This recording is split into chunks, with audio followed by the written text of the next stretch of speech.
ಸರ್ವರಿಗೂ ನಮಸ್ಕಾರಗಳು. ಆತ್ಮೀಯರೇ, ಸಾಮಾಜಿಕ ವ್ಯವಸ್ಥೆಯಲ್ಲಿ ಕುಟುಂಬದ ಪಾತ್ರ ಲೇಖನದೊಂದಿಗೆ ಧ್ವನಿಯಾದವರು ನಿಮ್ಮ ಪ್ರೀತಿಯ ರವಿ ಕಂಗಳ್.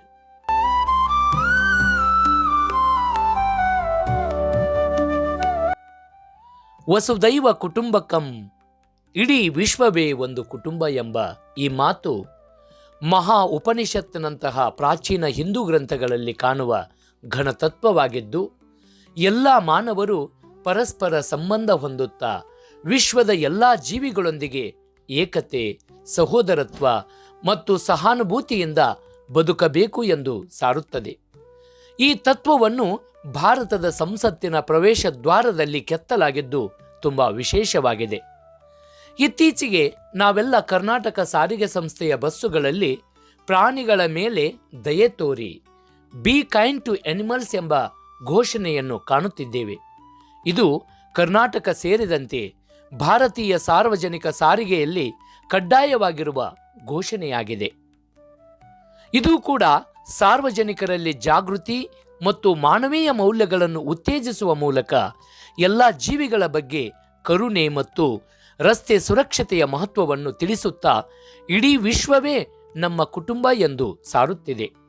ಆಸಿಸಿಯ ಫ್ರಾನ್ಸಿಸ್ ಅವರು ತಮ್ಮ ಪ್ರಕೃತಿ ಹಾಡಿನಲ್ಲಿ ಹೇಳಿದಂತೆ, ಸ್ತುತಿಯಾಗಲಿ ನಿನಗೆ ಸೃಷ್ಟಿಕರ್ತನೆ, ನಿನ್ನೆಲ್ಲ ಸೃಷ್ಟಿಗಾಗಿ ಪ್ರಥಮವಾಗಿ ಬೆಳಕನ್ನು ನೀಡುವ ಸೋದರ ಸೂರ್ಯ, ಸೋದರಿ ಚಂದ್ರ, ನಕ್ಷತ್ರಗಳಿಗಾಗಿ, ಸೋದರ ಮಳೆಗಾಳಿಗಾಗಿ, ನಿಷ್ಕಳಂಕ ಸೋದರಿ ನೀರಿಗಾಗಿ, ನಮ್ಮನ್ನು ಆಧರಿಸಿ ಪ್ರೇರೇಪಿಸುವ ಭೂಮಾತೆಗಾಗಿ, ಮನದಲ್ಲಿ ಆನಂದ ತುಂಬಿಸುವ ಹೂಬಳ್ಳಿಗಳಿಗಾಗಿ, ಜೀವ ಚೈತನ್ಯ ತುಂಬುವ ಸಕಲ ಜೀವರಾಶಿಗಳಿಗಾಗಿ ಎಂಬಂತೆ ಭಗವಂತ ಸೃಷ್ಟಿಸಿದ ಪ್ರತಿಯೊಂದು ಜೀವ ಚೈತನ್ಯವನ್ನು ಸ್ಮರಿಸಿ ಗೌರವಿಸುವ ಕಲೆ ವಿಶೇಷವಾಗಿ ಮಾನವನಲ್ಲಿ ಜಾಗೃತವಾಗಬೇಕಿದೆ.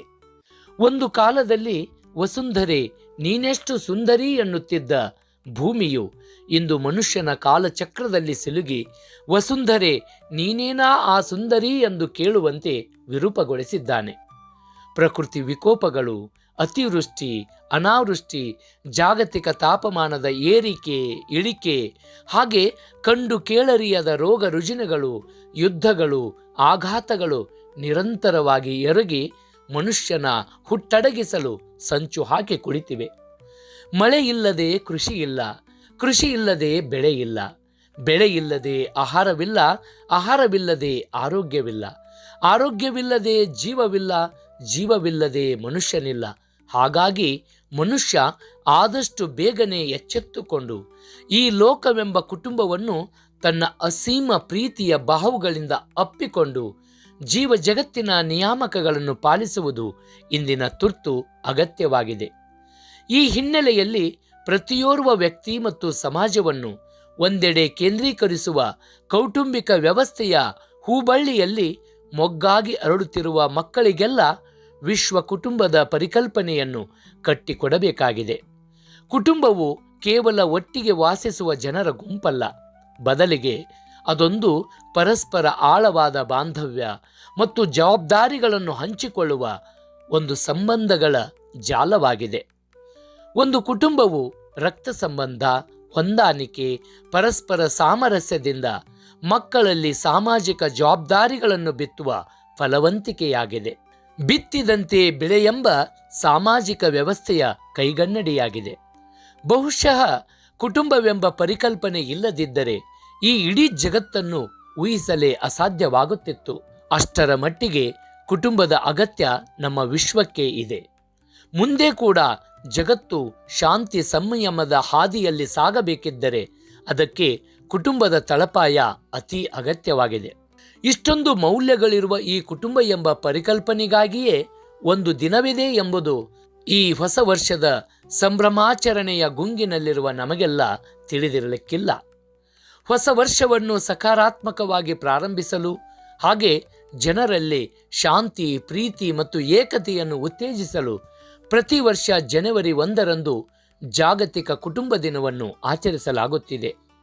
ಈ ದಿನವನ್ನು ವಿಶ್ವದೆಲ್ಲೆಡೆ ಪ್ರತಿ ವರ್ಷ ಮೊದಲು ಗ್ಲೋಬಲ್ ಫ್ಯಾಮಿಲಿ ಡೇ ಎಂದು ಆಚರಿಸಲಾಗುತ್ತಿತ್ತು.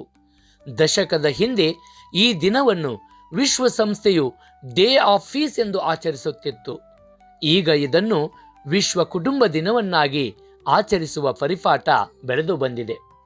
ಈ ಜಾಗತಿಕ ಕುಟುಂಬ ದಿನವನ್ನು ಏಕೆ ಆಚರಿಸುತ್ತಿದ್ದಾರೆ ಎಂಬ ಈ ಆಚರಣೆಯ ಹಿನ್ನೆಲೆಯನ್ನು ಅರಿತಾಗ ನಮಗೆ ಗೊತ್ತಾಗುತ್ತದೆ.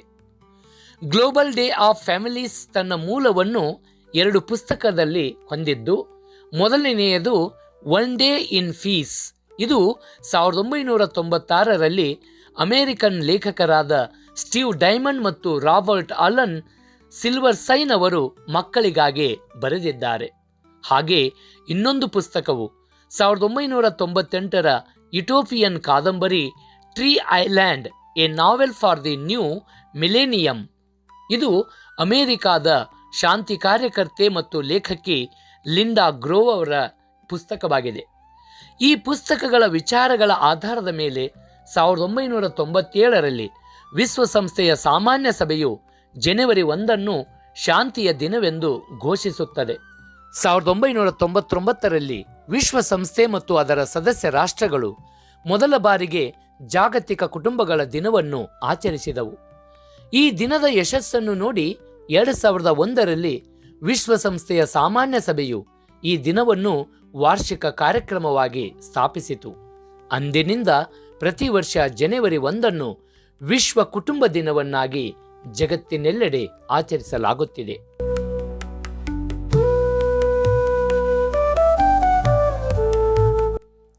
ವಿಶ್ವ ಕುಟುಂಬ ದಿನವನ್ನು ಆಚರಿಸುವ ಉದ್ದೇಶವನ್ನು ತಿಳಿಯುವುದಾದರೆ, ಕೌಟುಂಬಿಕ ಸಂಬಂಧಗಳನ್ನು ಬಲಪಡಿಸುವುದು, ಕುಟುಂಬಗಳ ಮೂಲಕ ರಾಷ್ಟ್ರಗಳು ಮತ್ತು ಸಂಸ್ಕೃತಿಗಳ ನಡುವೆ ಏಕತೆ ಮತ್ತು ಸೋದರತೆಯ ಭಾವನವನ್ನು ಸೃಷ್ಟಿಸುವುದು, ಅತ್ಯುತ್ತಮ ಕುಟುಂಬ ನಿರ್ವಹಣೆಯ ಮೂಲಕ ಮನ ಶಾಂತಿಯನ್ನು ಕುಟುಂಬದಲ್ಲಿ ಸ್ಥಾಪಿಸಿ ಕೌಟುಂಬಿಕ ಹಿಂಸೆಯನ್ನು ಕಡಿಮೆ ಮಾಡುವುದು, ರಾಷ್ಟ್ರೀಯತೆ, ಧರ್ಮ, ಜನಾಂಗ ಅಥವಾ ಸಂಸ್ಕೃತಿಗಳ ಗಡಿಗಳನ್ನು ಮೀರಿ ಎಲ್ಲರನ್ನೂ ಒಂದೇ ಕುಟುಂಬದ ಸದಸ್ಯರಂತೆ ಪ್ರೀತಿ, ಗೌರವ ಮತ್ತು ಸಹಾನುಭೂತಿಯಿಂದ ಕಾಣುವುದಾಗಿದೆ. ಜಾಗತಿಕ ಶಾಂತಿ, ಏಕತೆ ಮತ್ತು ಸಹಕಾರವನ್ನು ಉತ್ತೇಜಿಸುವುದಾಗಿದೆ. ವೈವಿಧ್ಯತೆಯಲ್ಲಿ ಏಕತೆ ಹಾಗೆ ಮಾನವೀಯತೆಯ ಪರಸ್ಪರ ಸಂಪರ್ಕದ ಮಹತ್ವವನ್ನು ಸಾರುವ ಸಾರ್ವತ್ರಿಕ ತತ್ವವನ್ನು ಇದು ಪರಿಪಾಲಿಸುವುದಾಗಿದೆ. ಕುಟುಂಬವೆಂದರೆ ಕೇವಲ ಮಾನವ ಸಂತತಿಯನ್ನು ಮುಂದುವರಿಸಲು ಮತ್ತು ಲೈಂಗಿಕ ಸಂಬಂಧಗಳನ್ನು ನಿಯಂತ್ರಿಸಲು ಇರುವ ವೇದಿಕೆಯಲ್ಲ. ತಂದೆ, ತಾಯಿ ಮತ್ತು ಮಕ್ಕಳು ಸೇರಿದಂತೆ ರಕ್ತ ಸಂಬಂಧಗಳು ಇರುವ ಈ ಕುಟುಂಬವೇ ನಮಗೆ ನಮ್ಮ ಅಸ್ತಿತ್ವವನ್ನು ತಿಳಿಸಿಕೊಡುವ, ನಾಯಕತ್ವ ಗುಣ ಕಲಿಸುವ, ಸೂಕ್ತ ಮಾರ್ಗದರ್ಶನ ನೀಡುವ ಹಾಗೆ ವಿವಿಧ ರೂಪದಲ್ಲಿ ಬೆಂಬಲ ಮತ್ತು ಪ್ರೋತ್ಸಾಹ ನೀಡುವ ಬಹುದೊಡ್ಡ ವ್ಯವಸ್ಥೆಯಾಗಿದೆ. ಮಕ್ಕಳಿಗೆ ಸಮಾಜದ ನಿಯಮಗಳು, ಮೌಲ್ಯಗಳು, ಪ್ರಕೃತಿ, ಸಂಸ್ಕೃತಿ ಮತ್ತು ನೈತಿಕತೆಯನ್ನು ಕಲಿಸುತ್ತಾ ಸಮಾಜದಲ್ಲಿ ಉತ್ತಮವಾಗಿ ಬೆರೆಯಲು ಸಹಕಾರಿಯಾಗಬೇಕಿದೆ. ಆಹಾರ, ಬಟ್ಟೆ, ವಸತಿ ಮತ್ತು ಶಿಕ್ಷಣದಂತಹ ಮೂಲಭೂತ ಅಗತ್ಯಗಳನ್ನು ಒದಗಿಸುತ್ತಾ ಕುಟುಂಬ ಸದಸ್ಯರ ಆರ್ಥಿಕ ಸ್ಥಿರತೆ ಮತ್ತು ಉತ್ಪಾದಕತೆಗೆ ಸಹಕಾರಿಯಾಗಬೇಕು. ಕುಟುಂಬ ಸದಸ್ಯರಿಗೆಲ್ಲ ಸಮಾನ ಪ್ರೀತಿ, ಭದ್ರತೆ, ಅನ್ಯೋನ್ಯತೆ ಮತ್ತು ಮಾನಸಿಕ ಬೆಂಬಲವನ್ನು ನೀಡಬೇಕು. ಇದರಿಂದ ಬಾಹ್ಯ ಒತ್ತಡದ ವಿರುದ್ಧ ರಕ್ಷಣೆ ನೀಡಿದಂತಾಗಿ ಕೌಟುಂಬಿಕ ಕಲಹಗಳಿಗೆ ಆಸ್ಪದವಿರುವುದಿಲ್ಲ. ಸದಸ್ಯರ ದೈಹಿಕ ಮತ್ತು ಮಾನಸಿಕ ಆರೋಗ್ಯವನ್ನು ಕಾಳಜಿ ವಹಿಸುತ್ತಾ ಅನಾರೋಗ್ಯದ ಸಮಯದಲ್ಲಿ ಬೆಂಬಲ ನೀಡಬೇಕು. ಸಾಮಾಜಿಕ ವ್ಯವಸ್ಥೆಗೆ ತಕ್ಕಂತೆ ಹಬ್ಬ ಹರಿದಿನಗಳನ್ನು ಸಂಭ್ರಮದಿಂದ ಆಚರಿಸುತ್ತಾ ಮನರಂಜನಾ ಚಟುವಟಿಕೆಗಳಲ್ಲಿ ಕುಟುಂಬದೊಂದಿಗೆ ಭಾಗವಹಿಸಬೇಕು. ಹೀಗೆ ಪ್ರತಿಯೊಬ್ಬರೂ ತಮ್ಮ ಕುಟುಂಬವನ್ನು ಪ್ರೀತಿಸಬೇಕು. ಆ ಮೂಲಕವೇ ಇಡೀ ವಿಶ್ವವನ್ನೇ ಪ್ರೀತಿಸಬೇಕೆಂಬ ಸದಾಶಯವನ್ನು ಈ ದಿನ ಹೊಂದಿದೆ. ಆಧುನಿಕ ಜಗತ್ತಿನ ನಾಗಾಲೋಟದಲ್ಲಿರುವ ಇಂದಿನ ವ್ಯವಸ್ಥೆಯಲ್ಲಿ ಕೌಟುಂಬಿಕ ಕಲಹಗಳು ಹೆಚ್ಚಾಗಿ ಪರಸ್ಪರ ನಂಬಿಕೆಯನ್ನು ಕಳೆದುಕೊಂಡು ವಿಭಕ್ತ ಕುಟುಂಬಗಳಾಗಿರುವ ಕುಟುಂಬಗಳು